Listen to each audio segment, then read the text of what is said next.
Hi, this is Maury Moreland Morrison, here to tell you Geico has more than just great savings. Much more.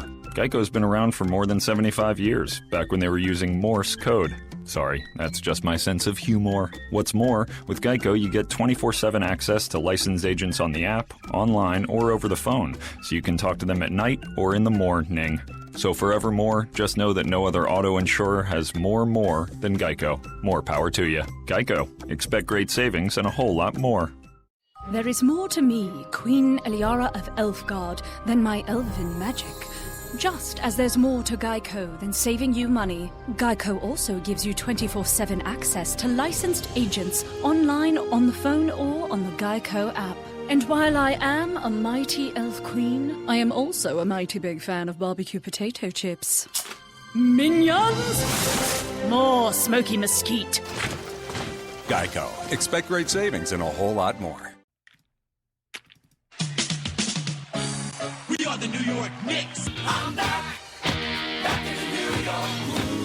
Well, it's the Knicks. New York. We are the New York Knicks. New York. For this new season we're about to enter, the Knicks is taking no shorts just like winter. New York, New York. New York be about the Knicks, huh? But the best thing about New York City is K-N-I-C-K. Everybody say go, New York, go, New York, go! Hey everybody, welcome to the New York Knicks Podcast, episode 369, part of the Almighty Baller Podcast Network. AlmightyBaller.com, the New York Knicks Podcast.com, all your basketball needs. All right. And And the New York Knicks, where one day, we hope to root for a team that's good enough to be called just a dumpster fire. We're trying to get to that level. We're putting out the flaming part. Yeah, well, I mean, we have a ways to go. We have to get a lot right before we're just a dumpster fire. We're way below a dumpster fire at this point. I think we're only 2 or 3 pieces away from a dumpster fire. I think we're worse than a dumpster fire. I think we give dumpster fires a bad name. Let me ask you a question, Jay. Okay. Tell me, Bleacher's ding almost rings the bell, but I learned you don't change the spot on a leopard with Michael Graham in my CBA days. Did you just freestyle poetry at me? Did you just do a poetry slam at me? Yeah, I'm hitting you with some poetry. I'm jamming with this. Do you want me to try again? Okay. Bleacher's ding almost rings the bell, but I learned you don't change the spot on a leopard with Michael Graham in my CBA days. What's happening right now? I'm reading the best of Phil from Twitter. Oh, God, he's back on Twitter. Oh, you didn't see this? This is No. his latest tweet from today. From 3 p.m. today. That was his tweet. Ding was the author of an article that was written on Bleacher Report, which basically said the problem from day one with this team was that Phil wanted Melo to be something he's not. And that was like problem number one. Andrew pointed out that dumpster fires are offended to be compared to the Knicks. Yeah, I could see that.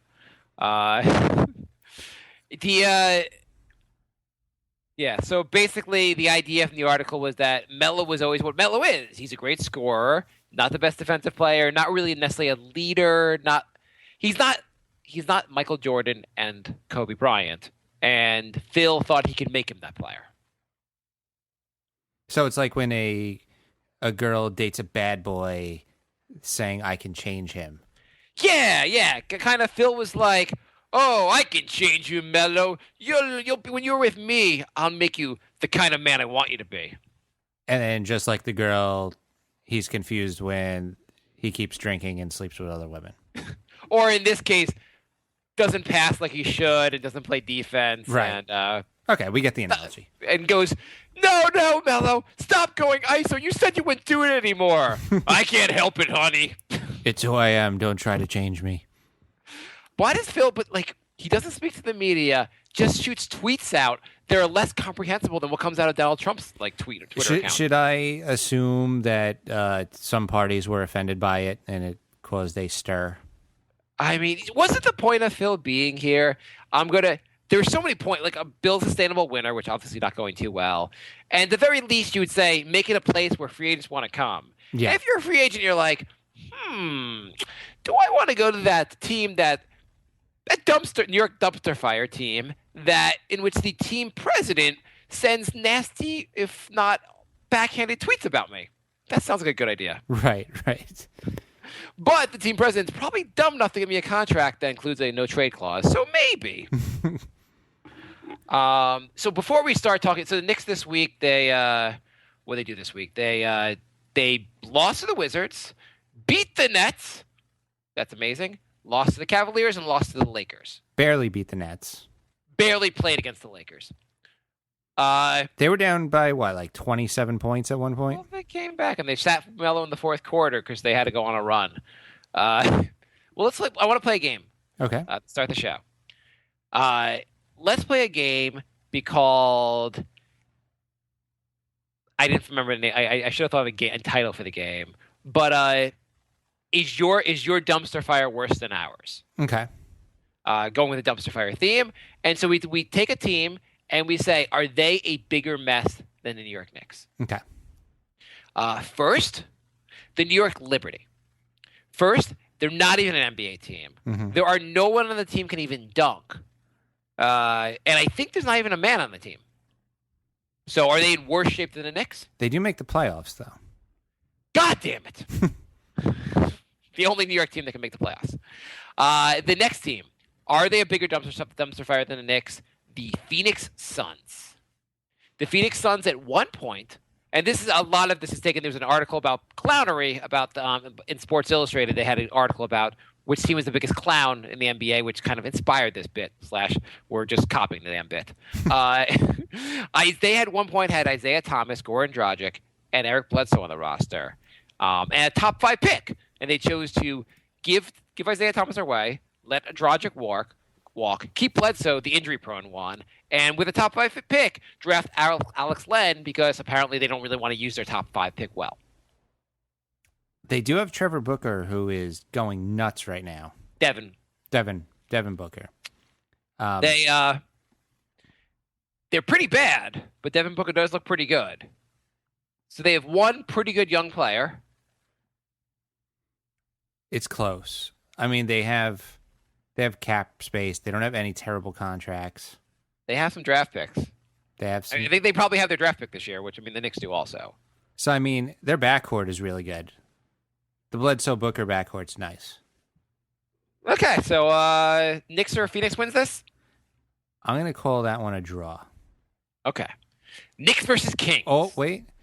What? They seem to kind of have a coherent plan. Well, isn't it unfair to have a plan?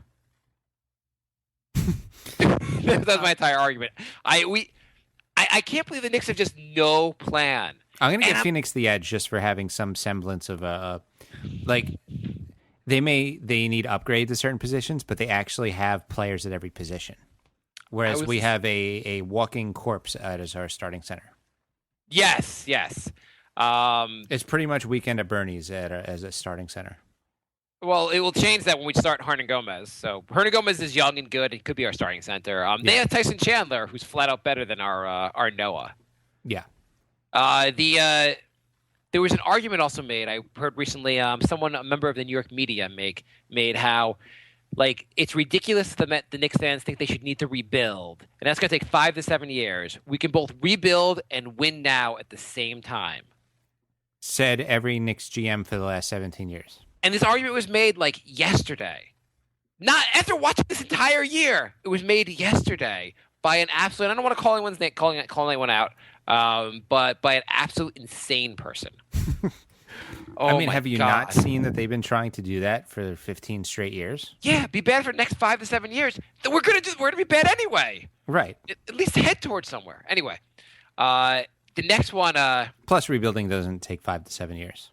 Well, yeah. In 5 to 7 years, maybe we'll have a sustainable winner, not like this patchwork. There was a quote from Hornacek in which he said, "Sometimes you can try," and I'm paraphrasing. Sometimes you can try to cut corners in trying to make the playoffs and try to win now, but that can be cutting corners and missing and skipping steps, can hurt you in the long run.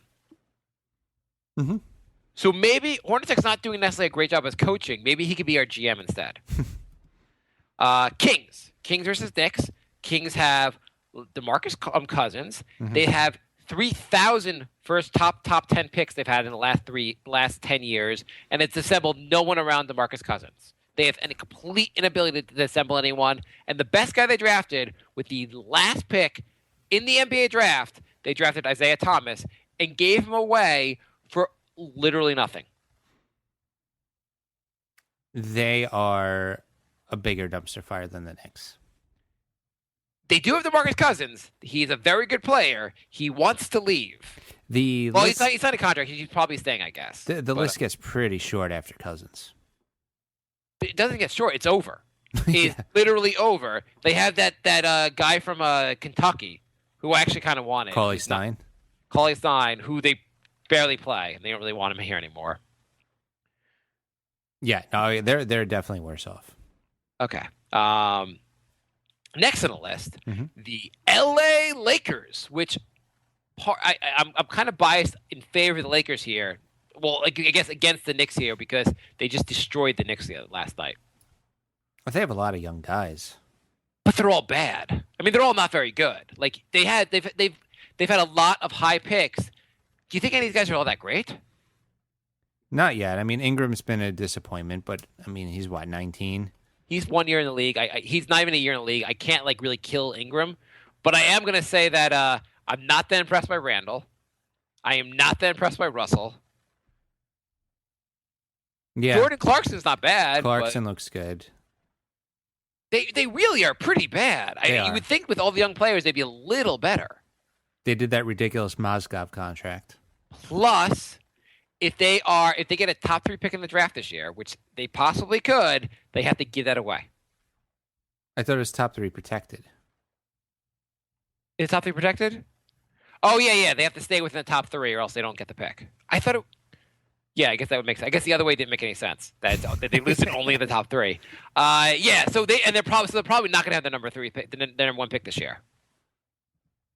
But they do have a lot of young guys. They also have a good coach. Yeah. They probably have more of a plan than, and they've been trying to lose and get young players. So they seem like they have more of a plan than the Knicks. Yeah, no, I would say they're in better shape. Chicago Bulls openly calling each other out for not giving a lot of effort. Bulls might be a bigger mess. They're in the playoffs, though. Right now, they're clean. Yeah, even when they're a complete mess, they're in the playoffs. Jimmy Butler's still pretty good. Jimmy Butler's really good. They're trying to trade him, I think. I don't know. They've been saying that for like 2.5 years. I mean, almost everyone on that team other than Butler is underperforming. Yeah. And they have a lot of... Do you know Dwayne Wade, he learned how to shoot the 3 in the offseason? And now he's shooting more 3s than ever? Really? Yeah. The announcer should mention that every time he shoots a 3. They should mention that sometimes. The Bulls, they have some... I feel like the Bulls just are a better team still. They have more to work with. Well, they're a better team, but I mean, you're talking about like future. Future, yeah. I don't know. I mean, what are the young good guys that they have that you would want? Jimmy Butler. Yep. Butler, first name Jimmy. I guess what's his name's not that young anymore. Taj Gibson's not really young anymore, right? No, he's like 31. Yeah, no, he's old. I don't know who else have they got. Miritek, who's playing really bad now. Miritek was good. That's the other guy I was thinking of. They got Jerry and Grant, who doesn't look that great. No, he doesn't. Okay, moving on. The New York, Brooklyn Nets. Okay, well, that team is clearly a bigger mess. That's the one that's definitely a bigger mess. The Knicks have the Nets beat. There's no one on the Nets. The Nets have Brook Lopez. They're holding out for 2 number 1 picks for him. Who in God's name is going to give 2 number 1 picks for Brook Lopez? And they have nothing else on the roster. Plus, they are tanking in a year they don't have their first round pick. Right. They're well, no, they do. They just have to swap it with Boston. Yeah. You have to swap with boss. So they basically are turning the number 1 pick in the draft into the number 18 pick in the draft, or number 20 pick in the draft, 23 pick in the draft probably. Yeah, that's a giant disaster. Right now, it would be the 25th pick. So what a rivalry they built. They moved to Brooklyn, and the Knicks and the Nets rivalry is solely determined which team is a bigger embarrassment to the NBA. Yeah, I don't think either team had this in mind when they were talking about a New York rivalry. I guess their rivalry, the idea was if they're going to keep going against each other until New York doesn't give a shit about basketball anymore. They're doing a good job. Yeah. So the rumors going on that LeBron is urging Cleveland on to trade Kevin Love to the Knicks, and Chris Paul's urging the Clippers on to do whatever they can to get Melo. Here's the thing. I keep seeing stories about how LeBron is not happy with Cleveland spending. They broke all records of spending. They're $20 million over the cap. They're only spending $12 million more than the second place team, and that's ridiculous. You got to spend $100 million more. Does he not understand how the cap works? I don't understand how the cap works. How do you spend this much more than the cap? I don't know. I feel like just shut up and play ball. This is the same team that won the championship last year. Listen, if they were to do their they need Kevin. They have to force Kevin Durant to play on the Cavs. That's what this is all about. So does it? Yeah, well, that's obviously what it's all about, because he sees that, hey, Golden State looks like they're going to be tough to beat this year, and I need more reinforcements. And I understand that he probably does need reinforcements this year, because Golden State looks really good. Yeah, but stop whining about it. Well, here's what he needs to do. They need to play Boston in a 7-game series, and after Boston loses, Isaiah Thomas will do the honorable thing and sign with Cleveland. That guy in fantasy who, when he gets eliminated from the playoffs, just releases everyone on his team. Or that guy that played for the Oklahoma Thunder last year and said, can't beat him, join him. Yeah. Yeah. So what do you think about the Love? So Phil seems like he wants to get Kevin Love. Of course he does. Based on my sources, my sources say that the kid that he's going for Kevin Love. Does that make sense on any level? No. Okay, there you have it. Solid analysis. I mean, look, Love is younger. It only makes sense if you're trying to trade him then for assets. Right, because from a basketball sense, you're getting another poor defender at the 4. He's a better rebounder. He is maybe a better 3-point shooter. And Melo's arguably a better player. Yeah. I mean, it's like they both have pluses and minuses about their game. But also, still, you have a guy who's 28. It still doesn't fit the timeline with Porzingis. Plus, you're trying to rebuild around Porzingis and now Hernan Gomez. And where do they play with Love? You're going to go a lineup with 3 7-footers? Right. It's like, we have got Porzingis, Hernan Gomez, the front court of the future. Oh, we'll just throw in another power forward. Yeah. Your next move should be a guard. You need guards, maybe a small forward. Yeah. I mean, the next thing. I don't have any problem with Lee, but he's 31. We should sell high on him. Oh, yeah. I mean, any GM/coach who has any goddamn clue, the ones that aren't on the Knicks, would be trying to sell high on everyone. And Lee is one of the few people playing good. You can actually get a contender that, thinks that they're maybe a 3-point shooter away from, I bet San Antonio would jump at a guy like Lee. You can get a first-round pick. You need Lee, Rose, if you take back a bad contract and get a first-round pick. And you should do that because you're going to be bad anyway for the next 3 years. Plus, we're locked into Noah's contract, so we're going to be bad. We don't get to use part of the salary cap. The Noah contract was a disaster from day one, but it's a perfect excuse just to go hey, we're not going to compete the next 3 years anyway. We'll take back a bad contract to get a first-round pick. And then Melo, I don't know what they're going to get. But if they get Kevin Love, you could probably swap him for a first-round pick somewhere else. And a good first-round pick, probably. Yeah, I would think so. Yeah, you would think you could turn Kevin Love into someone decent. I don't know. And for the Cavs, though, if you're the Cavs, are you really trading? Like, you won the title last year, and I know you want to upgrade, but are you really going to trade Kevin Love for Melo? I probably don't. I don't know if they want to go full offense, but I would take a Tristan Thompson. Yeah, I mean, they probably are more reluctant to give up Tristan Thompson than they are to give up Kevin Love. I bet the Knicks didn't even ask about Tristan Thompson.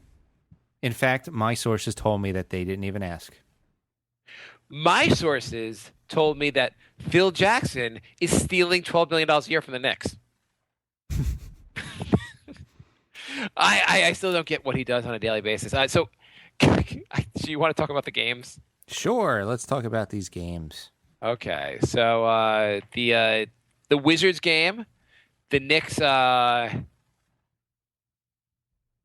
stomped. Stomped. That's the Knicks came really close to giving a crap. This was Rose was still injured. Well, they kept it close in the first quarter. End of the first quarter, it was tied, and from there, you're kind of like being a dick if you want them to keep competing. The Knicks are good at. They usually play at least one good quarter a game. So let's talk about a bigger issue. Porzingis. Not only is this team crap, their player that they are most interested in building around has looked terrible for the last month or so. He's looked really bad. He looked completely lost on offense and defense. He doesn't look like he's giving full effort anymore. And I think part of it, he doesn't know his place on the offense anymore. Well, the thing is, he looks a lot better when there's ball movement. Yeah. And we have a point guard that doesn't pass. The thing is, he looks great in traffic. He looks great when you pass him the ball while he's moving. You get him moving towards the basket. He's a great finisher at the rim. I don't know if he's great. He's a very good finisher at the rim. And 7-3, it's hard to stop him when he's heading to the rim. He's such a weapon moving to the rim. And the Knicks do that once every other game. They barely hit him. Before the game starts, Porzingis is like, all right, what should I do? And they're like, stand by the three-point line and mope. Yeah. You see him a lot of times. He's like, I guess maybe I'll the Knicks are like, well, you need to create your own shot. What 7'3" guy in the history of what 7-foot guy in the history of the NBA was told most of the time you have to create your own shot? Right. I know Dirk does that. But generally, for the most part, 7-footers, usually you help them, get them the ball so they can finish, not expect them to create off the dribble all the time. Create your own shot from 30 feet behind the basket. I mean, how often they give him the ball out, when he's 25 feet from the basket, and not even when he's going to shoot a three, they just give him the ball and go here, take over. And he's like, how about you get me the ball when I can see the rim? Right. It's unbelievable. You should be focusing on trying to figure out ways to get these guys involved in the offense. Him and Hernan Gomez. I mean, Hernan Gomez, they do a decent job of actually getting the ball when he's moving. But, for Porzingis, someone else on the court should be setting a pick to make sure Porzingis gets open so he can score. He's such a weapon they're not using. It's they're not using him right, but also he has looked bad. I can't tell if it's lingering injuries or just the system is not working. I don't know what's. So there's a quote from him. Let me find this quote. Basically along the lines of, everyone on offense looks like they're out for themselves. Mm-hmm. That's what Porzingis said. Which is not a great thing to hear him say.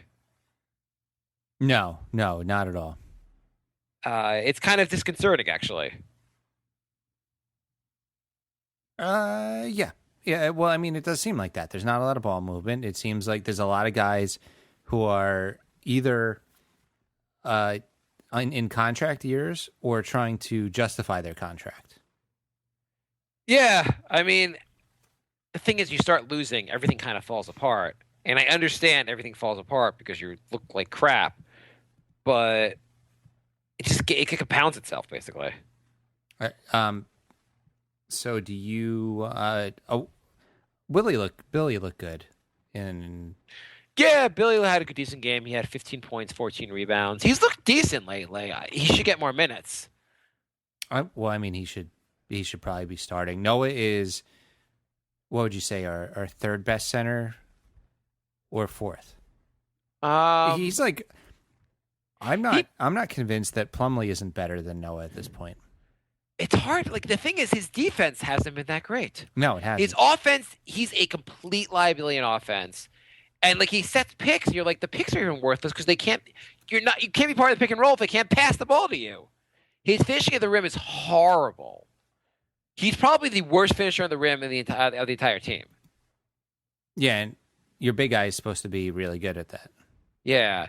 His defense is mediocre at best. Like, it's as if he's been washed up for the last 2 years, and the Knicks signed him anyway. It's unbelievable. So then the Knicks play the Cavs. They got their asses stomped by the Cavs. It wasn't even like a real game. The Knicks made a run at the end of the game. Or we took the net game first. Sorry, the Knicks played the Nets. The Knicks made a comeback at the end of the game when they were playing the European lineup plus Jennings. The fact that they needed a comeback to beat the Nets says everything about this week. I mean, the Nets are so hard. You know, I'm going to the game on Friday. My father-in-law got me my birthday's coming up in a few weeks, and he got me tickets for my wife and I are going to the game on Friday. And I'm like, honey, I'm like, it's just gonna be like, I don't know what, like, if we should cheer when the Knicks are winning. I don't know if I should cheer against them because I kind of want to see them win because we're going to the game. But I'm like, you don't know how bad this team is. So they're playing the Clippers Wednesday. Who are they playing Friday? I think the Nuggets. Oh, the Nuggets are pretty bad on the road. You get to see all our old friends. Yes. Hey, while you guys are leaving, could you pack up Melo? The thing is also the Knicks will be really bad when Melo leaves. Yeah, but that's the point. Yeah, I'm worried. So they had a practice. They practiced today, and in practice there were skirmishes. The team was really looked frustrated, and it looks like it wants to like turn things around. But it's not good. What is it? You posted on this on Twitter. We're 2 games from the 8th spot, and like 2.5 games from like a top 4 pick. Yeah, we're 2.5 games away from the 8th place spot, but we have to leapfrog 4 teams, and we're 2.5 games away from the 4th worst record in the NBA. But again, we have to let 4 teams pass us. The thing with the 8th spot also is the team will be at or very near 500 who gets to the 8th spot. It always works out that way. A team goes on a run. The Knicks are never going to come close to that. Any win they get going forward is just going to be worthless. Well, also, Miami just won 11 in a row and counting. How is Miami so good? I don't know. They were really underachieving in the beginning of the season. But who's on the roster? Have you seen this team? Who's on the roster? I mean, they got Dragic, Whiteside. I know Winslow went down for the season, but what's his name? Deion Waiters has been going nuts because I dropped him from my fantasy team, and he's decided to take it out on me the rest of the season. Yeah, he's been playing really well, but that's kind of shocking. Yeah. Because Waiters is not that good. I mean, I guess he's pretty good. He's been going absolutely berserk for like 6 weeks. I mean, look at the starting lineup. They got Babbitt. Whiteside obviously is good. Dragic actually playing well. Waiters and Magruder. I don't even know who Magruder is. Isn't that the SNL skit that blows up stuff? Yeah, so they have a guy, one of their starters, that does like bad comedy about blowing stuff up.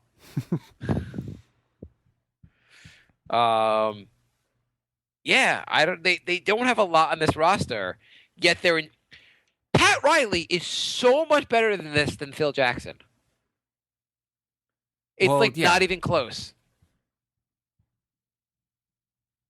Yeah, I would say so. Yeah, there's no really like arguing with that. No. So they lost the Laker game. They just, of all things, they were down by 10 points after the first quarter against the goddamn LA Lakers. The starting lineup is, but the thing is, they keep changing the starting lineup, and it's still, no matter what combination they use, it's terrible. I mean, people are getting on Hornacek for the lineups, and that he keeps tinkering with it. What's going on? Oh, did you just answer the phone? Oh, no, it just automatically connected. Interesting. Oh, okay. Yeah, people are getting on him for changing the lineup, but who is playing well enough to permanently earn their spot? Hey. Oh, hey, what's up? Michael, what's going on? Do you have a fan going, or are you in a cave? Oh shit! Let me turn that off. Let me hang this up. I'll turn. Okay, cool. Yes, We have a caller. we do. From possibly a cave or a place where there are fans. But I mean, really, like, who has been playing consistently well enough to say, like, oh yeah, this guy should be starting all the time? No one has. This is what they should have done in the Laker game. Is what I would have done. If you're the coach, you just say after that point, you're down 10 points into the first goddamn quarter against the Lakers. You say all the starters, you're done for the night. You guys can go to the locker room. We're playing without you. You're a goddamn embarrassment, and the rest. If you don't want to be an embarrassment, come back tomorrow. Come back for the next game and don't right. Like if you don't want to be here, I don't want you here. Yeah, I mean, I kind of want to see the Knicks lose. So I want a better draft pick, but at the same time, this is unbelievable. You got to play competitive against the Lakers. You got to play competitive against teams. Oh, so Derrick Rose, by the way, he scored the same number of points as how many years he wants for contract. So he got 5 points, so he wants a 5-year deal. And that's how he indicated it, by putting up a big 5 points. He is almost useless now. He can't defend anybody. He doesn't pass. He gets good layups, 1-on-3. Awesome. Why did we go to Chicago to find him? Not trade for him. When he left the team for a day, shouldn't we have left him in Chicago? Yes. Yeah, everything about this team has been yeah, I don't even know what you say about it anymore. Like it's like you can go on every show, we can just make fun of the team and how much of a disaster it is. You just don't have faith. The problem is from the who's the biggest problem on this team or in this organization? Phil?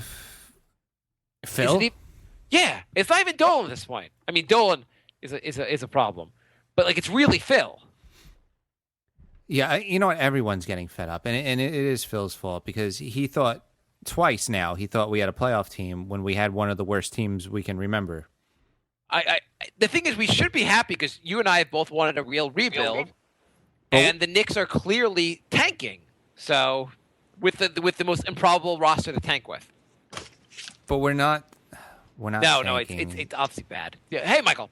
Hey, Michael is a big-time New York Knicks fan. He is out in L.A., and for the last couple of weeks he's wanted to share his views on the Knicks with us, and he's finally calling in to share his views of the Knicks with us. So let me tell you, Michael, big question. Does this team give dumpster fires a bad name? Yes, it does. But the problem is that, like, it's always, like, in between, and they're like, they can't even be good at tanking, you know? Like, Right.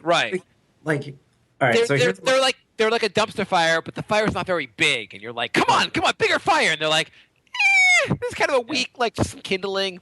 Exactly, Okay. right? Yeah. So here's my like 4-step plan. Okay. 4 steps. Is the first step involved, speaking of the theme of fire, lighting Madison Square Garden and getting the insurance money? No. Okay, go. First step is we trade Phil for a first-round pick from the Lakers, so that Jeannie Buss can get her fucking husband back or whatever, and then we get their first-round pick, which this year apparently is really, really high. So yeah. So that's one. No, the only thing is we will. First of all, we probably can't actually. No, you have to be insane to actually want to give anything for Phil Jackson at this point, even Jeannie. And if we did make the trade, and then the Lakers will their draft pick will go to the who's the draft pick go to this year, Jay? Sixers. But it's top 3 protected. So if Yeah, top 3, then it'll go Sixers. If we get it, it'll be the 4th pick. So Yeah. Exactly. Like, oh, okay. Oops. And then 2, I realized that what we got to do is we have to go to Europe, and we just have to recruit all Europeans. But anyone named Sasha is automatically disqualified. I like that rule. We just need to build up all European lineup. Is the person named Sasha disqualified because of Trump's travel ban, or? No, because we don't want to take any risk of affiliation with Sasha Vujacic at all. I think we should just kidnap all the European players and just figure out, have a Hunger Games to figure out who the best players are. Pretty much. I mean, that's pretty much like the D-League, right? Yeah. That's fine with that. Okay, so right now we are tricking the Lakers to give us a draft pick for Phil, and then we are going on a backpacking trip to Europe in which we are kidnapping people. What's the next Exactly. plan? We're just going all over Spain. Just fine. Because you know what's really great about Hernan Gomez? I think he could be like our Draymond Green, our second round pick steal. Yeah, no other way do I compare him with Draymond Green, but he's definitely a second round steal. And we give Phil credit for very few things, but he did draft Porzingis, and he did trade 2 second round draft picks to get Hernan Gomez, and that seems like a great move. Yeah, so far he's only been good with the Europeans. When he deals with the non-Europeans, Noah, nobody competed with the Knicks to give him a contract. It's like, dude, everyone else is like, I'm not touching that with a stick. And then Jennings, he was like, I'll just play for $1 million. He's like, I'll just give you 5. Well, maybe just in fairness, maybe Phil was like, well, I can't sign you, Noah, and Noah's like, I'm French. And he's like, here's your contract. And Jennings, I can't sign you. I played in Greece for 1 year. Here's your contract. Oh, that is true. Yeah. Oh, man. And so with the whole Melo to Cavs trade, that would have made sense last year when when the Cavs were like, oh, we're not so sure about this Kevin Love guy. And then if you actually trade Kevin Love to the Knicks, if you actually played him, it doesn't make any sense at all. Because then there's no defense. Porzingis is best protecting the rim. He can't protect the perimeter. So if you have another white guy who shoots threes that can't protect the perimeter, you're just making the problem worse. Well, hang on, no, but we figured that out earlier because your 2 big assets right now are Hernan Gomez and Porzingis, right? Each guy, Hernan Gomez is about 7 foot, and Porzingis is 7'3". Right. Love, how tall is Love? 6'11"? Yeah, something like that. Yeah. So you stand them on top of each other, and we could just it will be such a tall center combined because all 3 of them are basically centers of power forwards. So we'll make one gigantic one. Was Voltron? Yeah, you get exactly. the big long overcoat, so it just looks like one tall guy. Having the Voltron plan is as realistic as Phil's plan to win now. Right. What's step 3? So what's our third step? This 4-step plan. All right, so we need to go look at every basement and find wherever the fuck Sam Hinkie is.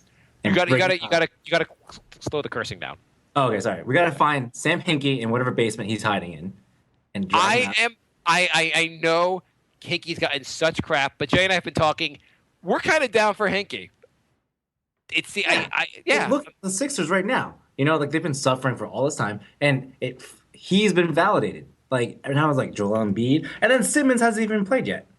Yeah, and supposedly the rumor is that the one guy Okafor, who's been a bust, was the one guy Hinkie did not want to draft, and the management made him draft it anyway.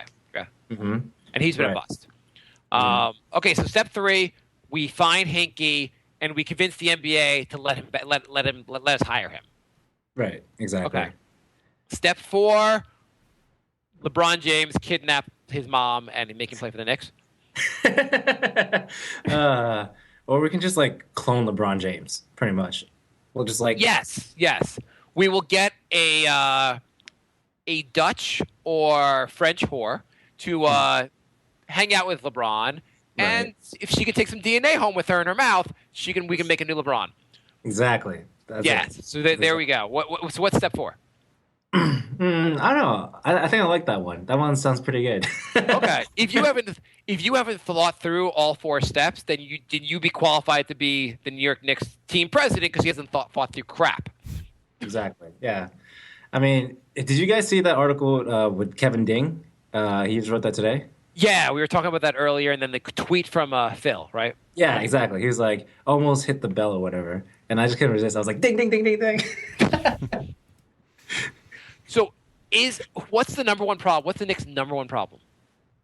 The problem is that, one is that they're stuck in with the new CBA, as I'm sure you guys know, is that the Knicks have always relied on free agency. They're like, free agents, right? Just like Pat Riley's like, well, who cares about the draft? Just recruit. We have money. We just buy free agents, right? But they always buy people so just like in investing, when you can't use past performance for future performance, right? You can't just rely on past just to be like, Brandon Jennings scored 50 points before. That means he could do it again, And so it's all about valuation of assets and getting in early before they peak. And then that's how you basically just look at so people always complain about the Sixers and how their whole tanking process is awful and doesn't work. But if you look at how the Warriors have drafted, that's how they got their whole core is by drafting. They didn't sign those guys as free agents.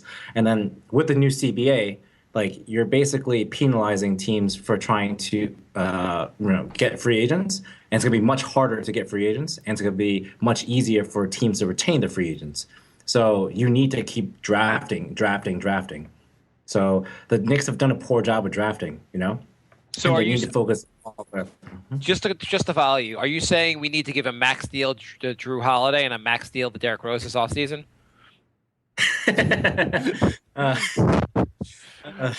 And maybe try if we could trade a draft pick. Maybe we could trade a number 1 pick to get Brook Lopez. That would be then we have enough all stars to win it. Yeah, it definitely could work in the NBA 2K. Yeah. So I mean, obviously, Golden State has built through the draft, and they were. You have to be really good at drafting. Also, the thing with Philly and what people kill them for is that like Embiid looks really good, but they've used a lot of draft picks, and they haven't got as many players you'd expect them to get from the draft. And they drafted a lot of guys to play the same position, and now you got to trade Noel. Okafor has not worked out, even though Nestle wasn't really Hinkie's pick. Mm-hmm. It would have been helpful along the way if they drafted, say, a guard. Yeah, exactly. I mean, they did have a guard, Michael Carter-Williams, and they just traded him away, because he wanted to tank more.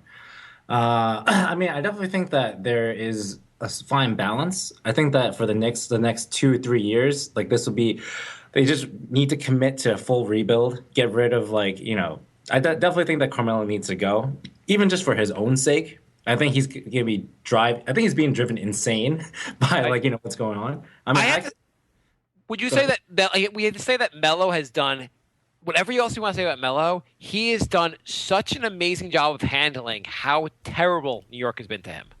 Yeah, but it's like that Kevin Ding article. Like half of it is his own fault, because the thing about him that I don't get is that he all he cares about, like, and one of the things he cares about the most is his brand, right? Like, oh, how can I do things off the court?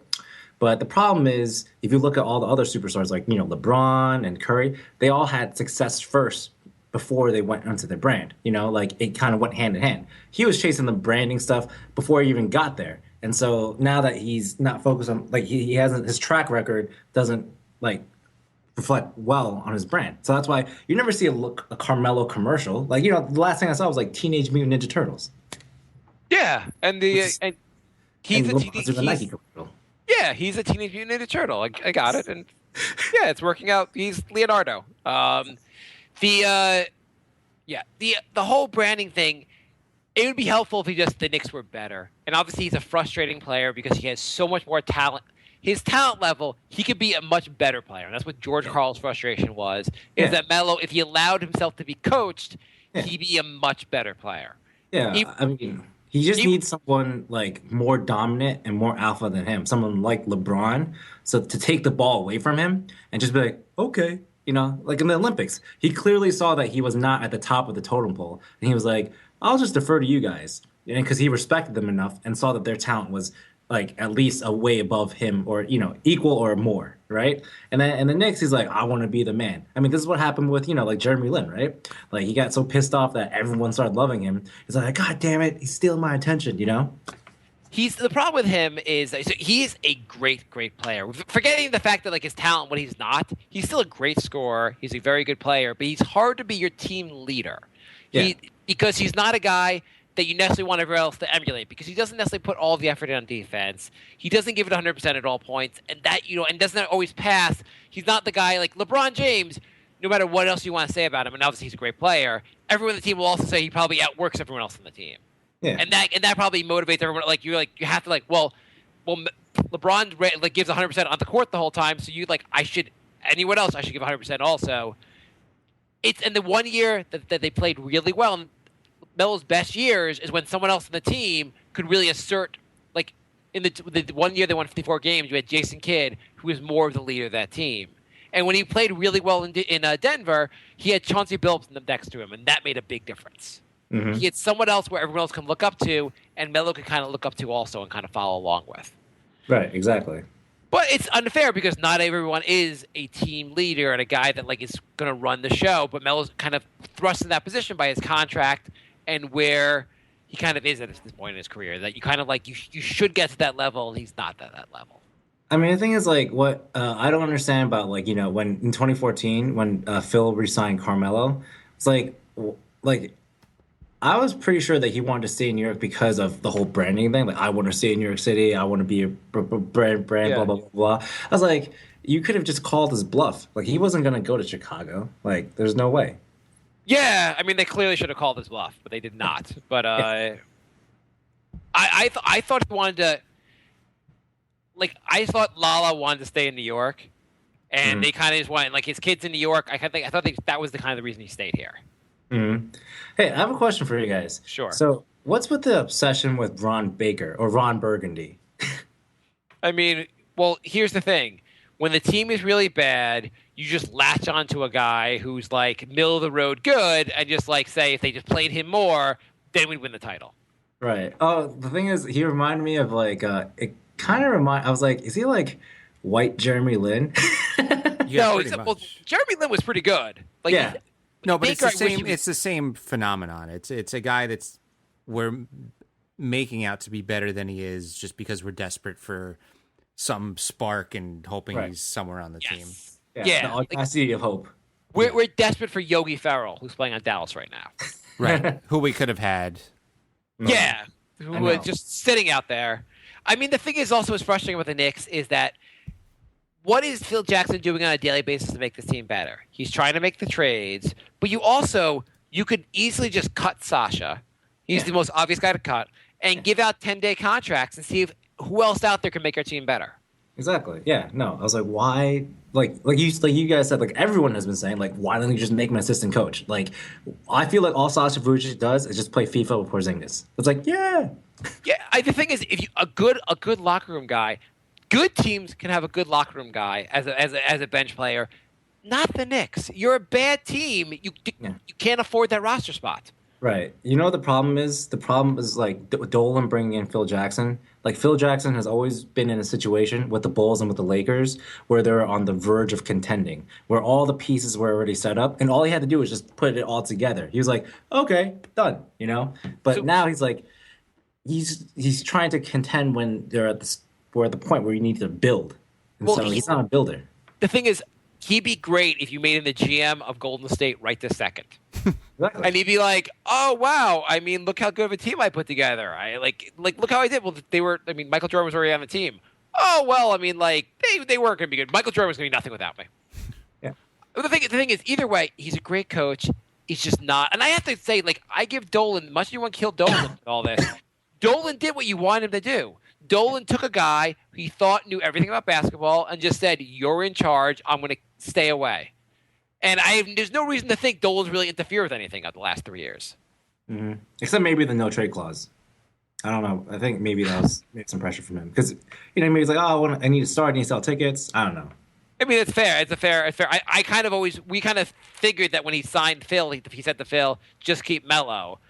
Mm-hmm. But Phil also should say, like, hey, it's my team. I'm going to, like, you want to give me the job and give me $12 million a year, you'll let me do what the hell I want.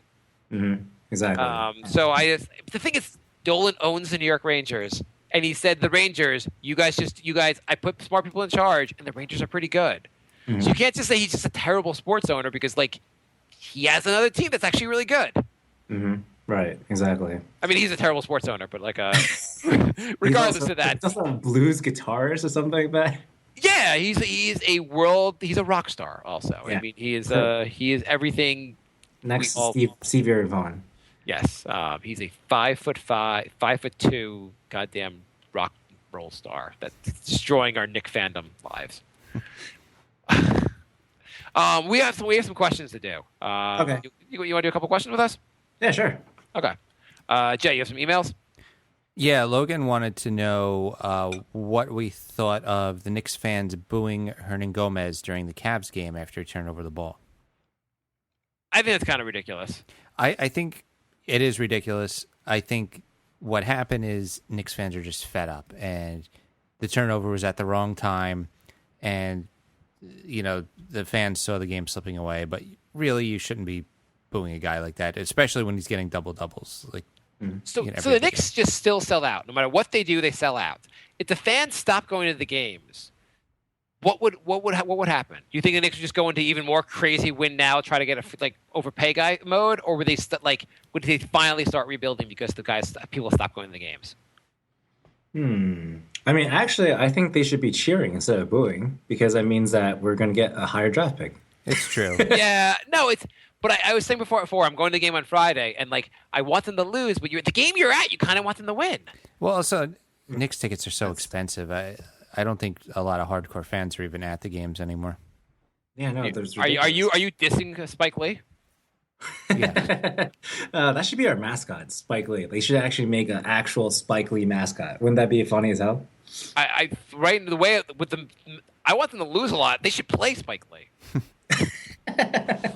I wish they could just reverse. I would love to see them put the bench guys as the starters, and then put the starters on the bench, and then see how they. First of all, they'll probably lose, but two, they can get more experience. I want to see how Hernan Gomez does in like 30 minutes. Yeah, Yeah. Absolutely. They should really be doing that. The young guys should be playing, and like Noah, you get on the court when we have time for you. Like, there's no good reason. Rose, like, you can get on the court when we have, like, there's nothing you're doing that helps us anymore, Rose. And you're clearly gone next year. Like, we're just trying to trade you and hope some other team wants you. Mm-hmm. Yeah, exactly. I mean, Derrick Rose, like the whole, MIA thing and his wanting to get a max extension for like $150 million. I was like, that's ridiculous. Like, that's the only people that could, possibly do that is maybe like Sacramento, because they're like, also stupid. Would you allow another team to dump their salary on us if we can get a first-round pick? Would you trade basically? So would you take a 3-year contract back for Derrick Rose? That's a terrible contract if it includes a first-round pick. Yeah, because Noah's contract is 3 years. So yeah, so our timeline is not KP anymore. Our timeline is when does Noah's contract expire? So the problem with the Knicks is that there's always a contract we're looking forward to that expires. So before it was Amari, right? We're like, when Amari first came, we're like, so we couldn't get LeBron James, but here's our consolation prize. And then Phoenix was like, yeah, we're not going to sign that guy again because his knees are like glass. And then, like, he played, like, one season that was really good. And then after he's like, oh, I got to bathe in wine. Oh. And then we're like, okay, when is this guy going to go away? And then as soon as he goes away, then we're like, we have all this cap space. But nobody wants to come. And, I argued this with my friend. Like, he actually used to play over, like, basketball in college at, like, Vegas, like UNLV. And then he played, actually, overseas. And then he's actually played with pros before. Like, he played with Kobe Bryant before. He played with, like, Kevin Garnett before. He had told me some pretty cool stories.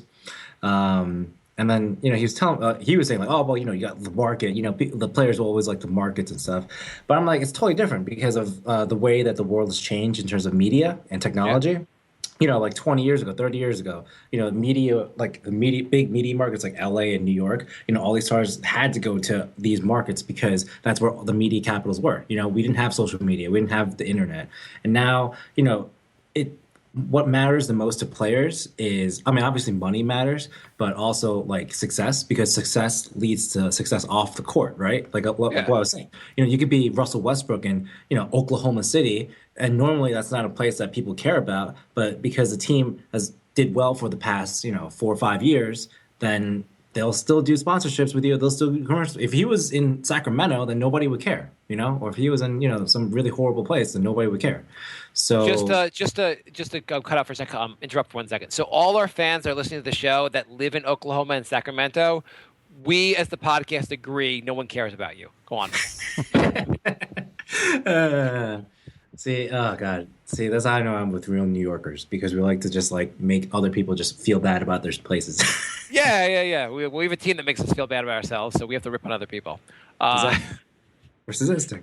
Yeah. The one thing that Phil has gotten a lot of credit for since he's been here, one of the things besides drafting Porzingis and Hernan Gomez is the fact that he's not traded away a first-round pick. Oh, yeah. Do you think he should be getting credit for that? Or is it kind of like that Chris Rock thing where, like, you're like, I take care of my kids. And he's like, you take care of your kids. You're supposed to take care of your damn kids. What, you want a cookie? Exactly. You're not supposed to trade draft first-round picks, you idiot. Yeah. See, that's like saying, like, that's like a woman who has, like, 5 kids. It's just like, hey, I didn't get pregnant this time. I was like, yeah, you had 5 times to figure that out. Yeah. So the thing is, first-round picks are going to be even more valuable following the new CBA because of what I talked about. The fact that they can re-sign these guys for max extensions, that it's going to make it harder if you find these stars to pry them away from other teams. Like, look at, Sacramento and, Boogie. he's getting what, $200 million, something crazy like that. And I think it's like a difference of 30 million or something like that. I don't know, but it's a lot. You can overpay your own stars a lot. You can go over the cap for your stars. You can do a lot basically for your players. So you want to get undervalued assets, which are usually draft picks or guys before they emerge. So we're getting a James Harden when he was very good, but not an all-star level player. Exactly, yeah. Or getting a CJ McCullough, or there are a bunch of guys you can get basically who are. Am I saying McCullough? Who's the guy who's the CJ on Phoenix? PJ Tucker? No, not Phoenix. On Portland. Sorry. Oh, yeah, CJ McCollum. Yeah, CJ McCollum. Yeah, it's McCollum. Yeah. Like before, like you got to get guys before they like really emerge. Like getting Isaiah Thomas even before he like Boston, that was a great move. Boston traded a first-round pick to get Isaiah Thomas, but now he's second in the NBA in scoring, and they look really smart for making that move. Yeah, and what do you think of a Melo to the Celtics? I just wish Danny Ainge would give up that Nets pick for Melo. I would trade that in a heartbeat. The thing is, if you're Boston, would you make the trade? Would you not do you want Melo on the team, but would you give up that Nets pick, which could be a top 3 pick in the draft? Is that worth getting Melo? Probably not, but that's why I'm just hoping against hope. But the thing is, I think Boston has the same problem Philly does. I think they actually have too many young assets. Yes, they have to move on from some of their young assets and try to get even better, basically. Because the thing is, like, when you have too many, like, Philly has that problem. Like, they don't have enough playing. There's only one ball, and there's only so many minutes you can play. And then when you have all these, like, young guys who are just going to be a logjam, and then you're not going to develop them anyway. If you had Isaiah Thomas, Melo, and Horford out there, you would look pretty darn good. Yeah, I think so. Yeah, especially like if LeBron went down with an injury, like LeBron said, his team is pretty top heavy, and like they rely on him. Like he had like 17 assists or something, like the other night. Did you see that game? If you swap Melo for LeBron, would the Knicks go to the finals? Wow, that's possible. Yeah, I think they could. I definitely think that's how insanely good LeBron is. Jay, next question, next email. Brendan writes, I am watching the Knicks-Wolves game from Minnesota. It looks like Marshall Plumlee is more of a fit for the energy role guy than Noah. I think the argument is that that's what we're supposed to be getting from Noah. Let's see, he says we're paying $72 million for an energy role guy when we may have the beginnings of one for $500,000.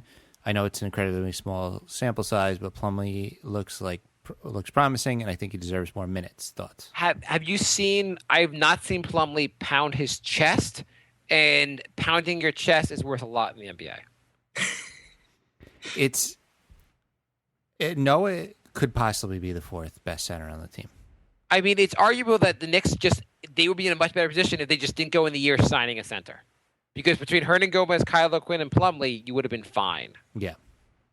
Yeah, what is Phil Jackson's obsession with centers? I don't understand. Yeah, I didn't understand at the beginning. I was like, where are all the guards? We have like 2.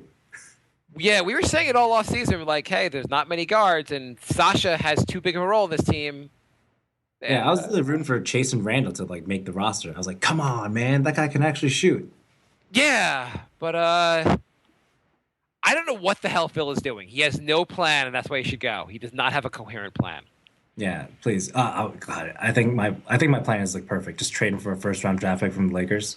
Don't take it. Yeah. I mean, Genie, you want him back. You look sexy at 70.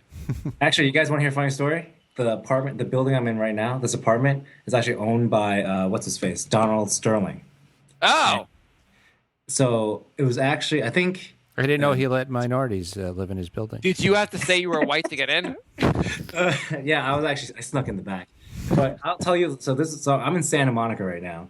And so actually this building used to be owned by, who's the owner of Lakers? The one that died. Jerry? Jerry. Jerry Buss. Jeannie Buss's dad. Yeah. Jerry Buss, yeah. Yeah, he used to own this building, I think. I think he sold it to him. And he told my neighbor, who's lived here for like 30 years, he told me that like his like relatives lived in this apartment. Like his like nephew lived in the same room that I did. Oh. Isn't that crazy? Interesting. That's good. Do you have a pretty nice place? That's okay. That is kind of crazy. Yeah. Jay? Yeah, that was those Facebook questions. We have emails. nyknickspodcast@gmail.com. Nick writes about the Melo trade. I wanted to say this since December, but with recent reports of what Melo's value is, Austin Rivers, Jamal Crawford, and Wes Johnson, it's amazing to think that Phil is still a GM. I remember when I was on the show last year, I said Phil didn't excite me as a GM because he was rookie GM. If we trade Melo, let's not let Phil do it. I say let Phil go, and also Rambis, let someone else make the trade. Love the show. Keep it up. We need a Rose interview. Yeah. It's that you don't trust Phil to even make the right trade. Do you think maybe Phil will somehow make a package with like a 4-team deal where the Knicks will trade Melo and get back Tyson Chandler, J.R. Smith, and Iman Shumpert? Yeah, see, when he made that trade with Iman Shumpert and J.R. Smith, I was thinking like, wait, we couldn't get a first-round pick? And I saw Mozgov, when he got traded to the Cavaliers, they got a first-round pick for him. I was like, yeah. And Tyson Chandler, you couldn't get jack shit for him. Yeah. I was like, J.R. Smith did way more than Timothy Mozgov did, and we couldn't even get a first-round pick. And then you found out later that that even Phil admitted it was a mistake, was that they could have gotten Jay Crowder in the Tyson Chandler trade. Exactly. And he said, Jay Crowder, and his reasoning was, Jay Crowder plays the same position as Melo, and that won't work out. The only time in the Knicks' last 10 years where they've said, these guys play the same position, we shouldn't get them. Right. Instead of always going for guys to play the same position, and that screwed us. We could have had Jay Crowder. That would have been, yeah. Yeah, I was like, oh, my God. So, yeah, I was like, we need to get some. We need to find someone. We need to hire people from Wall Street. That's what we need to do. We need to hire people from Wall Street that can trick other teams into taking bad stuff that looks good and then get good stuff. I thought Hinkie was a Wall Street, like, private equity guy. Was he? Oh, I thought he was like some kind of statistician or something from like Stanford or whatever. But I know he's like into like super analytic stuff. I'm going to look that up, Jay. Why don't you read the next question? I'm going to look up Hinkie. I thought he was some kind of rich guy. Yeah. I thought he was just a nerd. We'll find out.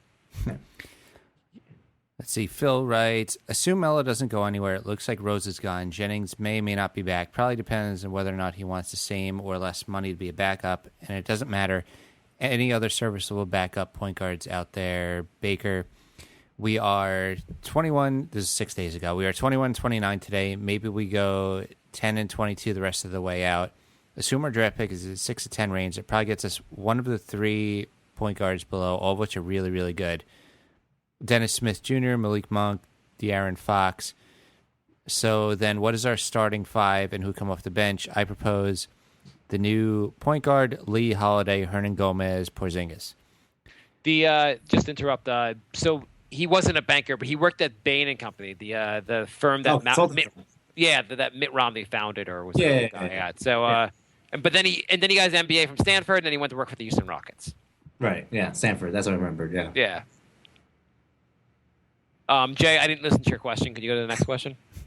I'm still reading it. It said, yes, I think, granted how bad Melo is in all facets of the game now, except shooting at a high percentage when taking ill-advised shots. Recall, there is defense, hustle, rebounding, setting picks, leadership, etc. He should come off the bench at this point to provide a scoring boost. Worst case, he hates it, waives no trade, and we get a first-round 2018 pick for him to the Wolves, Lakers, Sixers, who will suck but be more desperate. Mm-hmm. Koch, Jennings, Baker, and Kuz also off the bench. Who cares about the rest? I like that lineup. It's not a winner by any stretch, but it is young, except Lee, not selfish hustles. Although the big man D needs improvement, but it also wouldn't seem so bad since perimeter D might actually exist. Also, there are 4 potential outside shooters in that lineup and 2 really good pick-and-roll options. It smells like a team, not Melo plus 4. No matter what, if you can't trade Melo, it's time to recognize what he is, a one-trick pony, so stop effing putting him on the floor for 40 minutes. That's not a fan of Melo. I would say also you might be in a better position to trade Melo this off season. Yeah. So actually, do you guys play NBA 2K? I don't. Jay does. You do? Okay. So, all right. When I play, so I'm actually pretty good at the game. I like pretty much destroy everybody. And like, I actually went to this barbershop and I played against all these guys. Try to brag. Try to talk well of your ability. Don't hold back. Okay. So basically, when I play the Knicks, I always play the Knicks. I actually put Melo on the bench. And so what I realized was that I put Lance Thomas at small forward. What I realized was that at least when I play, there's too many options on offense, and there's not enough ball to go around. And so what I do is I just run pick and rolls with Porzingis and Rose and let them score, and then put Melo on the bench and have him score, and it balances out. When I have them all three at the same time, there's just not enough shots for them to go around. So I do like the whole benching idea thing. I do that all the time. And then I play the GM mode. The first thing I did when I started as the Knicks, I traded Melo to the Wolves for Zach LaVine. Interesting. The last one I played, I think right after the Melo trade, and I did GM and I just undid the trade. And then I traded a couple of those assets to get Kevin Love, and I think I ended up with a dynasty, and I won 5 of the next 7 championships. Oh, nice. The Melo to the bench thing is an interesting idea because he would do well against second units, but there's no way in hell he's ever going to accept the benching. No, he definitely wouldn't. But Noah should be a bench. Noah and Rose should be on the bench. I don't see why not. Noah shouldn't even play at this point. I mean, if anything, but he might be good on the second unit where he's a very good passer, and maybe he'd help run the second unit better. The second unit needs a lot of help. I mean, everything needs help. I mean, if he can only play 15 minutes a game anyway, what's the point of having him start? I don't know. He wanted the Bulls wanted to have him as a bench player last year, and he got really mad about it and didn't want to be a bench player, which was great to see happen right before you sign the guy as your staple, as your rock. Right. Jay. All right. We got to go lightning round soon, so let's do one more of these emails. Taylor writes, "What do you think of a Rose for Rubio trade? Rubio can move the ball, something the Knicks consistently fail to do. And he comes at a relatively reasonable price, $14 million per, for the current salary climate. Minnesota is trying to move him, and taking on Rose's expiring contract will allow them to put some pieces around Cat and Wiggins this offseason. Yeah, shooting's bad, but a lineup with him, Melo, KP, and Lee doesn't necessarily need another great shooter.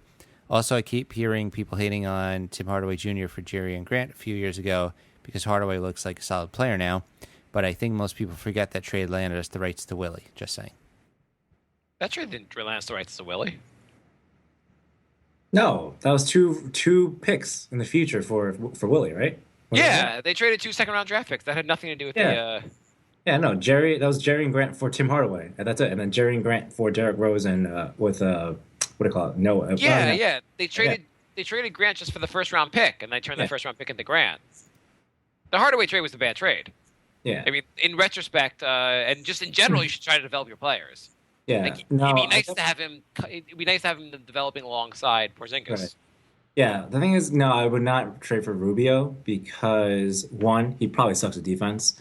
2, I want to see what pick we get at the end of this year. And if we can draft a point guard from there, then why would we need Rubio? So I think you definitely need to see where you land in the lottery first and get that. Hopefully we can get a point guard, a young point guard that's a stud. And then you can have a better sense of where you want to build your team. Jay, what do you think of the Rubio idea? I'm torn. I mean, because defense actually is pretty decent, but I heard he's such a liability in offense that other teams sag off of him so much. It makes it more difficult. Kind of like what happens with Rondo. If Rondo isn't really penetrating and passing, teams sag off, and it makes it even harder to score. So it's the same thing as Derrick Rose. You would also feel like the team would be a little bad. I mean, they've been so bad for so long in Minnesota. You feel like if Rubio was a little better, they wouldn't be so bad. Yeah. I'm actually surprised at how bad Minnesota is. I was like, they have so much talent on that team. I thought they would put it together. Although Rubio hit 5 threes the other day, so I don't know. Maybe he's starting to figure out how to shoot. Yeah, that's true. I have to play a voicemail. I don't know if that's going to work. Okay, I think Michael, we might have to cut you loose. Yeah, that's cool. Sounds good. All right, it was good talking to you guys. Yeah, thank you for calling in. Yeah, you guys are fun, and I definitely want to see an all-European lineup next year. I'm down. I am down. I also feel like the Knicks should go explore other countries. Also, that maybe Antarctica has some good basketball players. They really need to keep exploring. Okay, I'll talk to you guys later. All right, thanks again for calling in. All right, that was a good call. Yeah, you can play a voicemail. Yes, we have a voicemail. That's all the emails. Now I'll go lightning on the Facebook questions. Okay. There's a lot more emails, but okay, here we go. Okay. Hey, Marc and Jay, leaving this message for the New York Knicks podcast. This is Frank, or Frank Edward, as I leave messages on Facebook for you guys. A few weeks ago, or maybe last week, you asked what was your favorite Carmelo Anthony moment. And I didn't get a chance to respond, but I wanted to say that, my favorite moment was when I was at the Garden. I think it was maybe his third or fourth game in a Knicks uniform. They were playing the Cleveland Cavaliers, and my favorite moment was when the lights came down and they did all the pomp and circumstance, and they put up the Bernard King quotes about Carmelo Anthony and coming home and all that. But conversely, maybe the moment that made me question Carmelo Anthony in a New York Knicks uniform came 2 hours later when the Knicks lost to the last place Cleveland Cavaliers. I believe they were the worst team in the NBA at the time, behind Baron Davis in his first game as a Cavalier. And that made me question what the Knicks were doing, trading Gallinari, Felton, Mozgov, Wilson Chandler for Carmelo Anthony when he couldn't even will the team to beat the worst team in the NBA. So I guess my question for you guys is, when did you first doubt that Carmelo Anthony was going to be the savior for the New York Knicks, that he wasn't going to bring a championship to New York? Okay, thanks a lot, and look forward to hearing your response. All right, take care. Bye. Thank you, Frank. I think we had our doubts almost right away, not so much because of Melo, but because we already had Amari, and we were wondering how that was going to work when they both play their best games at the 4. Right. We both right away were like, they kind of play the same position. Though, obviously, Amari's not the outside shooter that Melo is. But we wondered, but I thought they would do they could do a pick and roll together. I just thought it would be so deadly to have the two of them together that it would work out anyway. Yeah. I have to say, like, maybe about 30 or so games in, 20 or 30 games in, where it was like the team didn't look much better than they'd had prior to getting Melo. And I started wondering, is this going to work? Right. We're like, things should be cooking right now, and they're not. And then they basically got their butts handed to them against the Celtics that year in the playoffs. Yeah. I think that was like, hey, we're not really that close.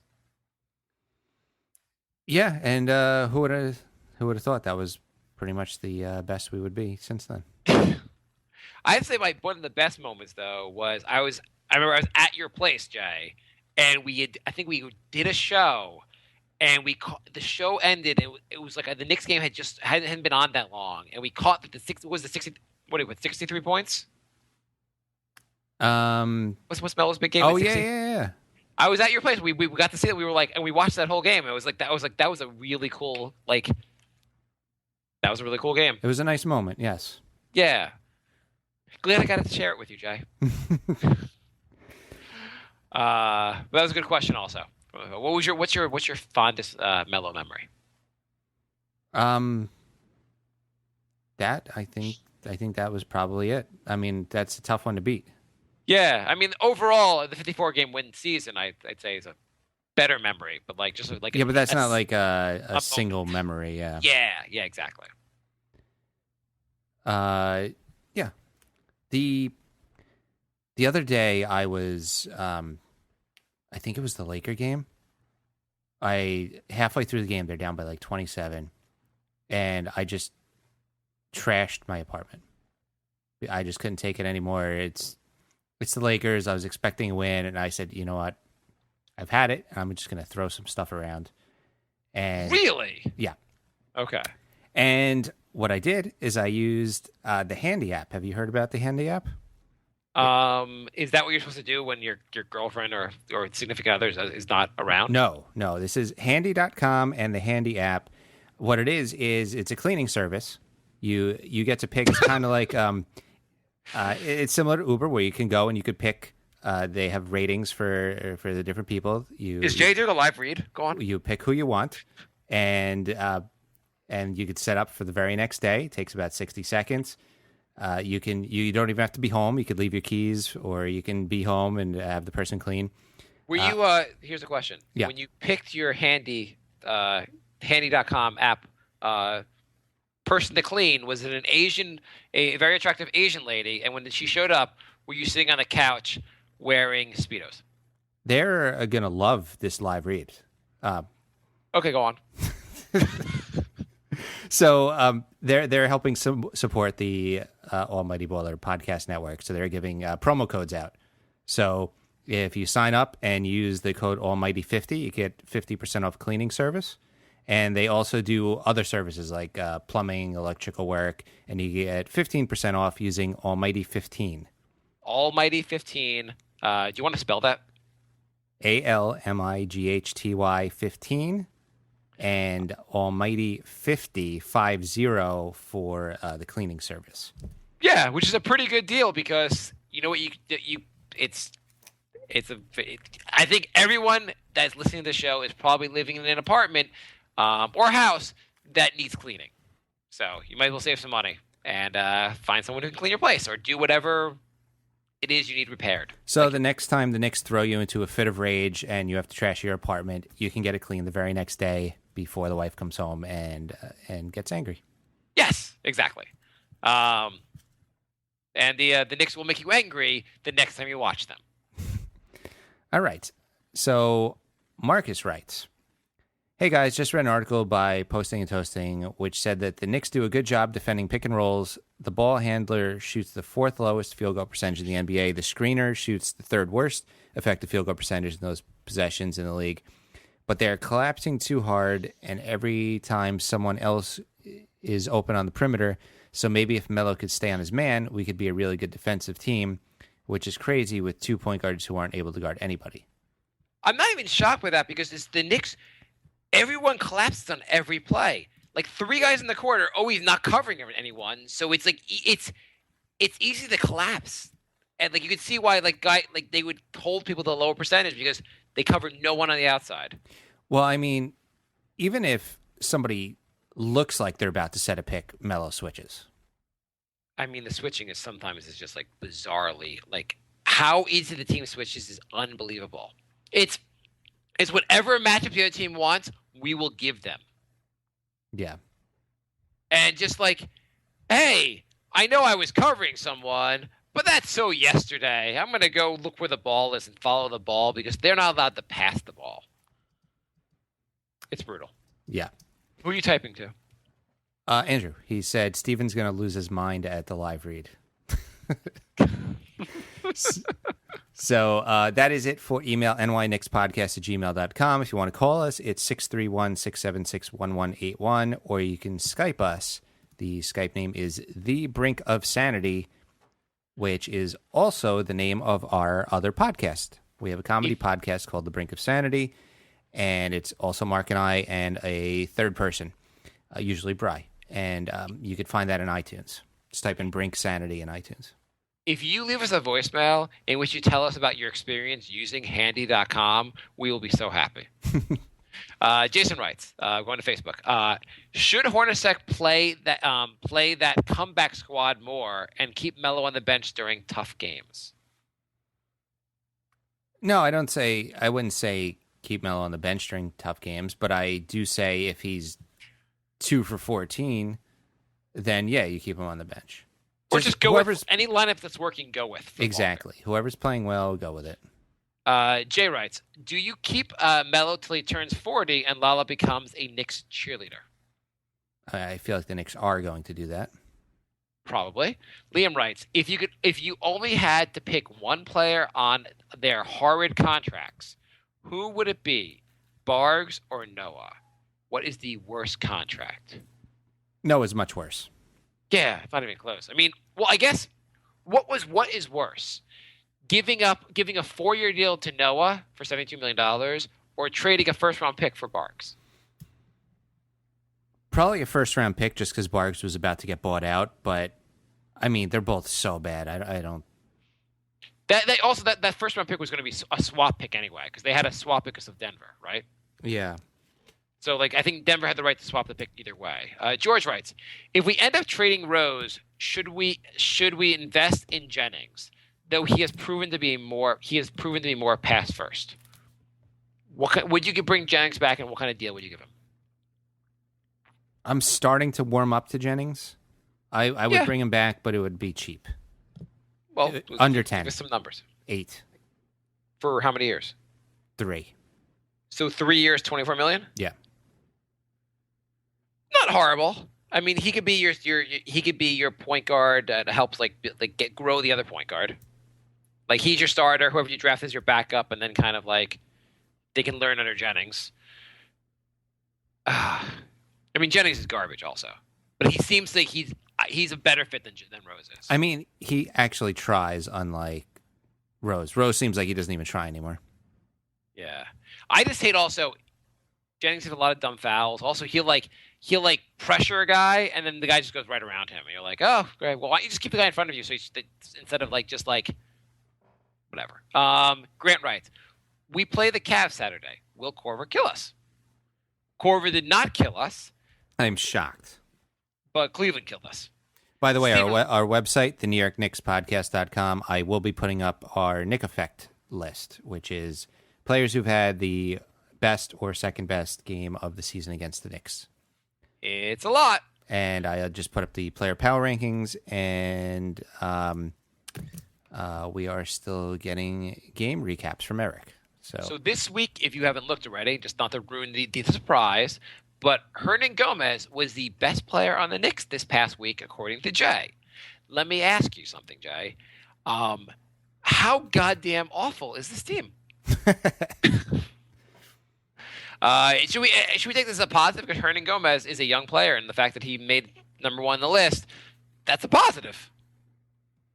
It is a positive, except that we have Rose, Melo, Porzingis. I mean, we have an MVP, a scoring champion, and a defensive player of the year on the team, and our second-round draft pick was the best player. Yes. Stephen writes, human sacrifice could get Dolan to sell the team. Thoughts? Try it out. Let us know. Okay. Let us know if it works, Stephen. Brennan writes, what teams do you think that Melo should consider going to where he could be a good fit besides the ones that we already know he's been rumored to interest in, Cavs, Clippers? I'm going to add Celtics to this also. I don't think he would do it because of Lala, his brand and his ego, but I think that Indiana would do well with Melo. Teague, George, Miles Turner, and Melo would be a solid lineup for sure. It would. That would be a good fit. I think Raptors would be a good fit, and Thunder would be a good fit. Thunder would be a really interesting fit. Melo and Westbrook, I think, would be a fun lineup. Do you think if Melo and Westbrook played, do you think anyone on the rest of the team would get to shoot? Well, actually, no, never mind. Westbrook passes. So, yeah, Westbrook's averaging over 10 assists a game. Yeah. But I guess all his passes would have to go to Melo now. But that would be a good. That would be. He should really. There's just no way he'd ever go to Oklahoma. No, but he really should. Andrew writes, how long till Jay comes out of the closet that he's actually a Celtics fan? I'm not a Celtics fan. Just because I like Larry Bird doesn't mean I'm a Celtics fan. Okay, so there you have it. Jay is already a Celtics fan. Andrew writes, you have such do you have a shrine to the Celtics? Do you have a Celtics tattoo? I like certain players. Doesn't mean I'm a fan of the team. Could we have your girlfriend on the show and just ask her one question? Does Jay have a Celtics tattoo? Because maybe you have it at a place where only she can see it. I mean, I'm a Pippen fan. It doesn't mean I'm a Bulls fan. I know, but you're a Celtics fan. Andrew writes, apparently the New Orleans wants. Well, you're also a Phoenix Suns from the 2000 the Steve Nash Phoenix Suns fan also. Yes. Well, I always have a West Coast side piece team. Yeah, you know Boston's on the West Coast. Andrew writes, apparently the New Orleans wants Okafor, but Philadelphia wants their first-round pick for him. I'm not suggesting at all that we get him, but what do you think of that trade on both sides? So it would be Drew Holiday for Okafor, and Drew Holiday is basically just expiring. But they would also take they want a first-round pick to take him. They want a first-round pick basically to trade Okafor. So basically, it's Okafor for a first-round pick. Does that make sense on either side? Don't the Pelicans have a really good big man on the team? Unibrow, yes. So they want to match Okafor next to Unibrow. Don't they already have Monte Eunice and Terrence Jones and Ashik? Ashik is awful. He is, but I mean, I'm just saying they have a lot of big men and they're thin at the guard. So trading a guard doesn't seem to make much sense. I assume they're assuming that Drew Holiday's not coming back if they're making that trade. Yeah, but it still doesn't make sense. That's like a Knicks trade. Yeah, well, maybe New Orleans is insulted that they weren't on our clown / backwards team list earlier. Yeah, I could have sworn you were going to get to them. Yeah, no, we didn't. But if I'm then, I'm going to resign Drew Holiday. They look pretty decent with Drew Holiday there. Plus, you have to say they have your favorite player, Tim Frazier, so they're willing to invest in young players. Yeah. Andrew writes, do you guys have any interest in bringing back Tim Hardaway Jr.? What would we have to trade to bring him back if we do want him? I mean, that would also be a Knicks thing to do, to let a guy go for nothing and then to trade assets to get him back. Oh my God, I can't bear to have Hardaway back on the team just for the fact we traded him for nothing. Well, we traded him not for nothing. They got a first-round pick for him, but the fact that they traded him away, he's looking pretty good too. Yeah, I can't acquire. Remember the last guy we sent away and then traded and then brought back? Felton? Yeah. That worked out well. Right now, Felton would be one of our better point guards. Andrew writes, what do you make of the reports that LeBron is pushing for the Cavs to acquire Melo, even if it means trading Love? Update. Don't worry, I just saw that it was Frank Isola that said this, so it's probably BS. I was listening to Frank Isola on ESPN Radio earlier, and he was commenting how now the media is being attacked. He's like it used to be people would accept what they'd say, and now it's the whole Trump phenomenon attacking the media. It's come to sports also, where everyone attacks the sports media too. He's very touchy about that because he yelled at me on Twitter about that. It was just interesting. It is kind of weird how everyone attacks the media so much now. You saw that, right? He sent me 20 DMs. 20? Yeah, we went back and forth for a while. Oh, I saw one. I didn't realize you guys were going back and forth. Oh, yeah, no, it was a whole thing. Really? Oh, yeah. This went on for an hour. Really? Yeah. Did he realize we're not the official? We're not actually connected to the team? I don't know. He thinks he thought you were Phil Jackson, direct messaging him? He tweeted something like, can we finally admit that the media isn't pushing him out? So I sent a screenshot of his paper from that day that says Melo and Rose have to go. And I just put a question mark next to it, and he got so mad. I'm reading a quote from him. We all like Melo. We also don't have the power to push anyone out. If we did, why is that train wreck of a team president still here? You guys rationalize the Knicks' constant failures by deciding the media is to blame. It's so incredibly naive. I like the fact that I called the Knicks Phil Jackson a train wreck. Yeah, I do agree with him on that. Yeah, I like that part of it. That's funny. I did not read all those other messages. When we're done with the show, read it. It's pretty funny. Okay. Gillum writes, I was going to post something like this. This is a must-lose game, and so on. In terms of tanking, no problem. We're losing this one hard anyway. I guess that was during the Laker game. Gillum also writes, do you think it may be better to trade Melo in the offseason or during the draft night? Aside from easier to manage salaries, maybe more teams are more open to getting a big player than a midseason, and maybe Melo is more open to the teams then. Yeah, I think that's a pretty solid argument. Mm-hmm. I think you should be focusing on trying to trade Rose right now because you can't trade Rose later. Yeah. Gillum writes, if Melo and Rose are gone, we'll for sure have a max space. How big do you think will be the temptation for the Knicks to start making big offers to second-tier free agents? In other words, do you think we'll have summer like 2016 or 2015, more realistic team building and so? So which should we go? Do we go with a realistic team building offseason or go, let's find another Noah? Of course we're going to go the second route. Of course we are.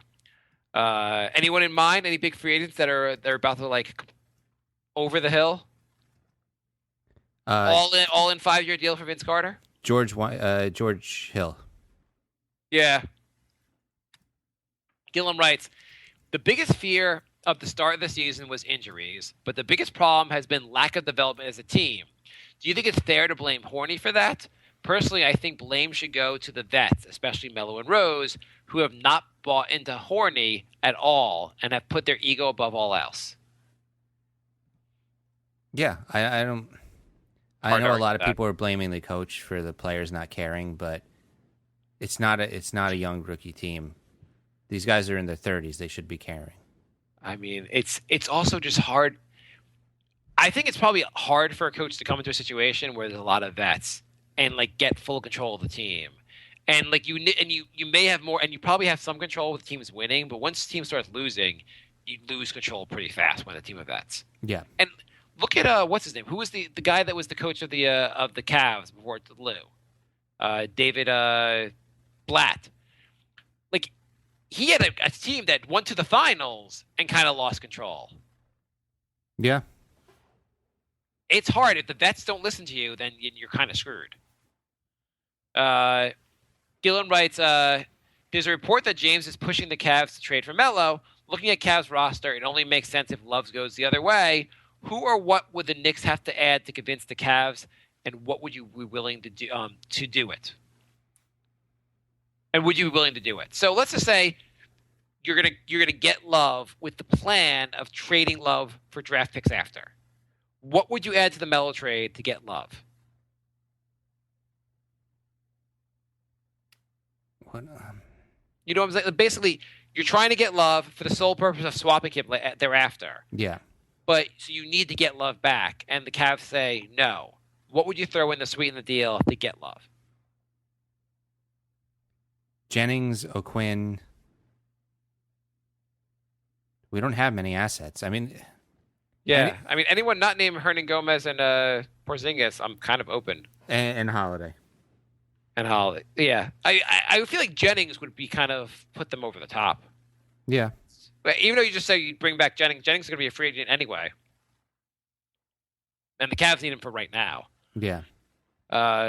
Gillen writes, apparently Chad Ford's mock draft for ESPN Insiders has the Knicks selecting point guard De'Aaron Fox.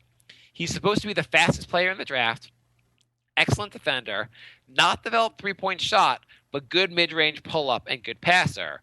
Ford does his mock draft based on the team needs, too.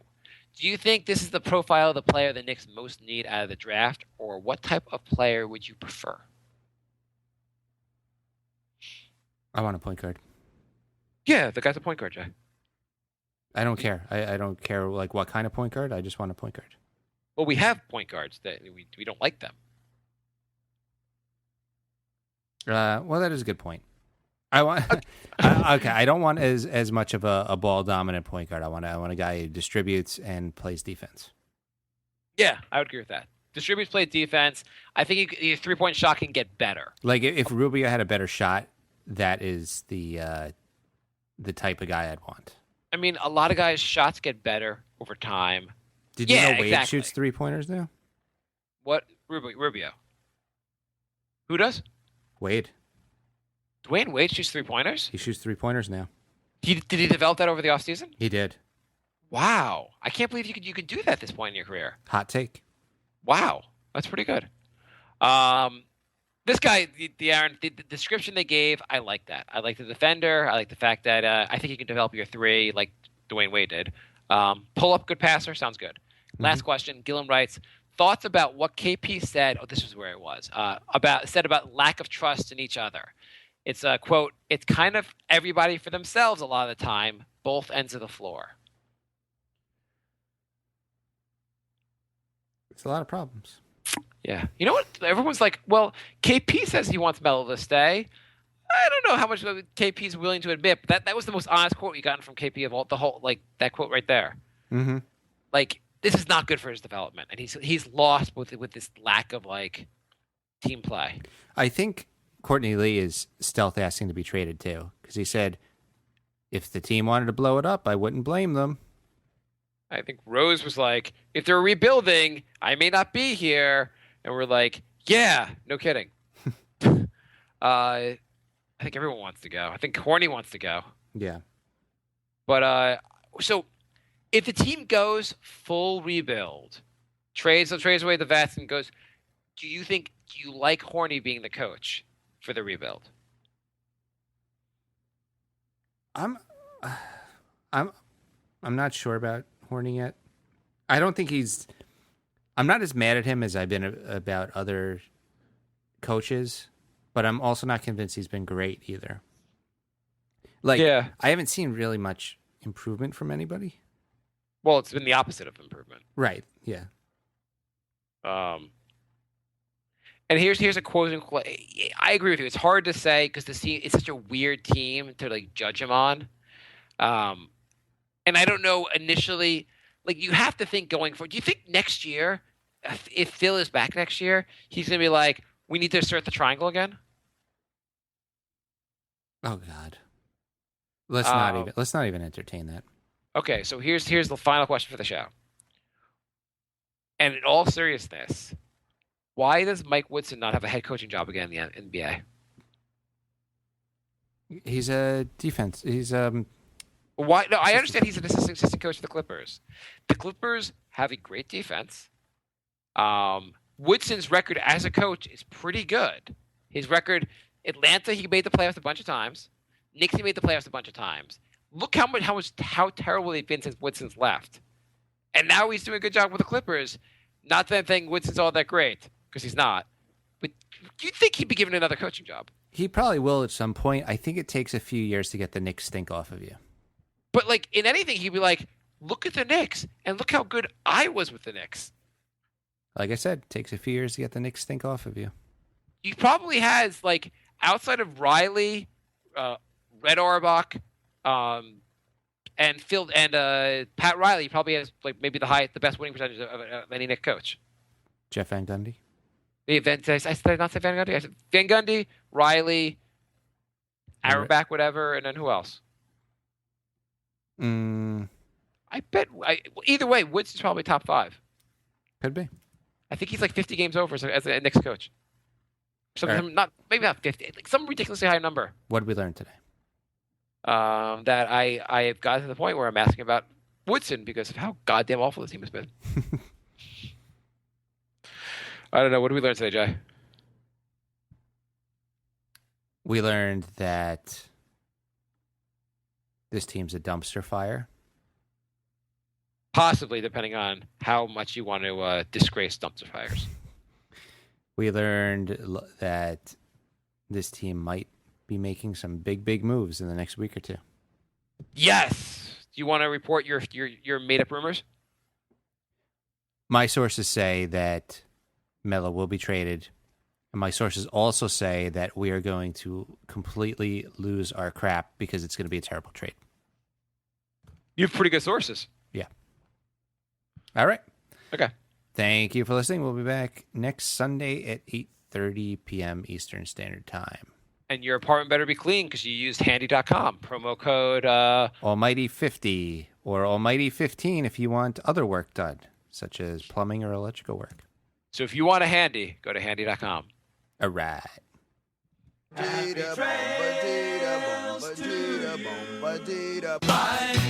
love. Goodbye, everybody. Goodbye. It's all over.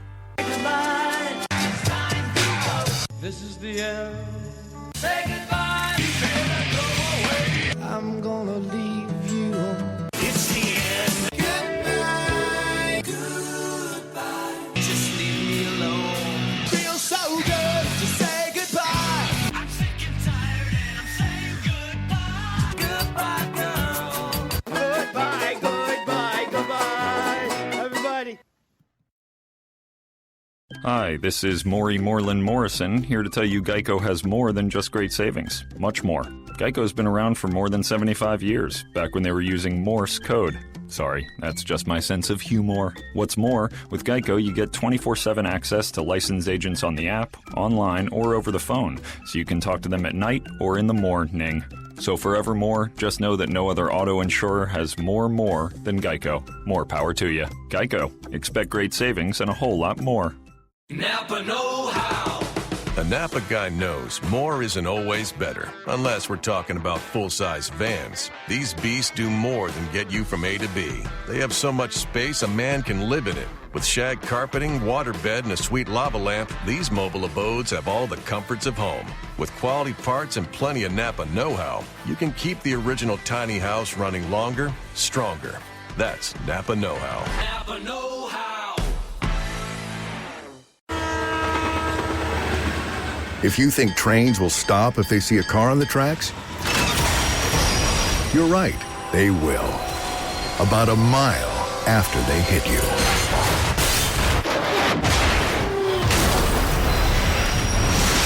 In 2015 alone, 230 people were killed at railroad crossings. Don't become the next fatality. Stop. Trains can't. Brought to you by the National Highway Traffic Safety Administration.